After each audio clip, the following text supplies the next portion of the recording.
All right, let's dive in. Today, we're going to break down a technology that has pretty quietly woven itself into the very fabric of our world. It connects everything from the watch on your wrist to entire factory floors. We're talking about the Internet of Things, and trust me, it's way more connected to your life than you probably think. And believe it or not, this whole global revolution didn't start in some fancy high-tech lab. Nope, it started with a really simple, relatable problem. Back in 1982, a bunch of programmers at Carnegie Mellon University were just sick and tired of walking all the way down the hall to a Coke machine, only to find it was either empty or, maybe even worse, full of warm sodas. So what did they do? They hacked it. They actually connected the vending machine to the ARPANET, which was kind of the grandfather of our modern internet, so it could report back on what was in stock and if the drinks were actually cold. That one clever little hack on a Coke machine, it was the perfect first step. And from that one single device, we've just exploded to over 15 billion connected devices today. I mean, the scale is just mind-boggling. So what about this number, 1.84? What's that all about? Well, way back in 2010, that was the number of connected devices for every single person on Earth.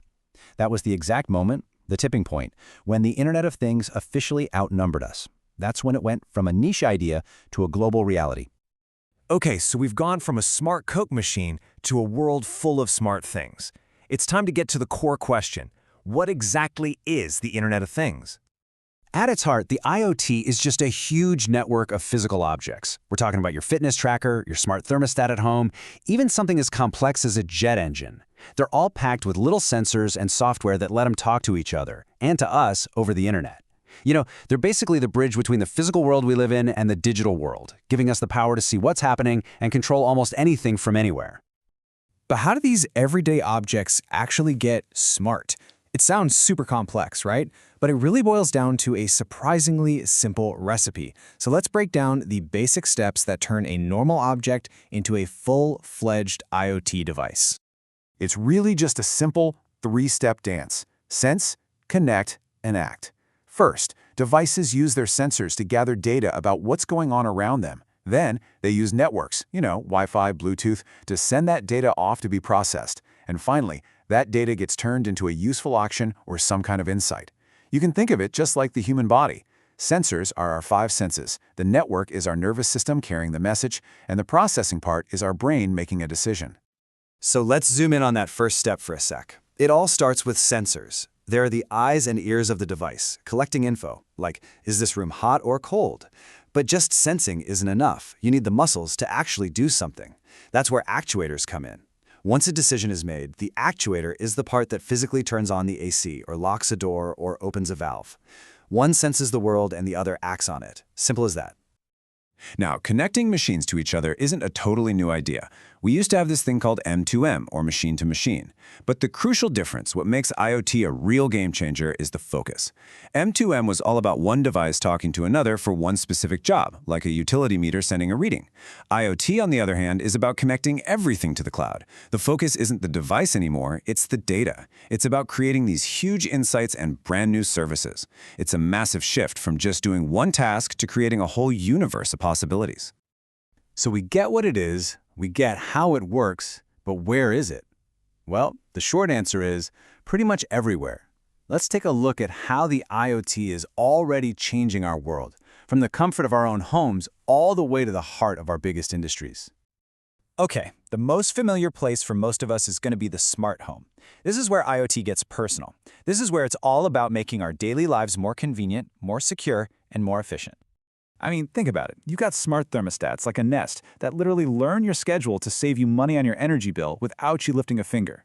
You've got smart lights you can turn on from the other side of the planet. And of course, security cameras that give you that peace of mind with alerts on your phone. And all these things, a lot of the time, are tied together by a smart HUD like an Amazon Echo, so you control the whole shebang with just your voice. But the impact goes so much further than our living rooms. When you take these same ideas and apply them to big industry, you get what's called the Industrial Internet of Things, or IIoT. And this is what's really driving what a lot of people are calling the fourth industrial revolution. For industry, it's all about two things: efficiency and prediction. In a smart factory, sensors on a machine can actually predict it's going to fail before it breaks down, saving millions of dollars in downtime. Or think about agriculture. Sensors in the soil can tell a farmer exactly how much water to use, boosting crop yields. It's really about using data to make every single part of our economy smarter and more productive. And this idea leads to a really profound shift. It's not just changing how things work, it's changing the very nature of business itself. Take jet engines, for example. Companies can now use sensors to monitor an engine's performance so closely that they don't even sell you the engine anymore. Instead, they sell you a guaranteed service, power by the hour. They're not selling the object, they're selling the outcome. It's a total transformation. Now, all this sounds absolutely incredible, but let's be real. Connecting everything also creates some enormous challenges. We have to be really clear-eyed about the risks here before we look at the exciting stuff that's just around the corner.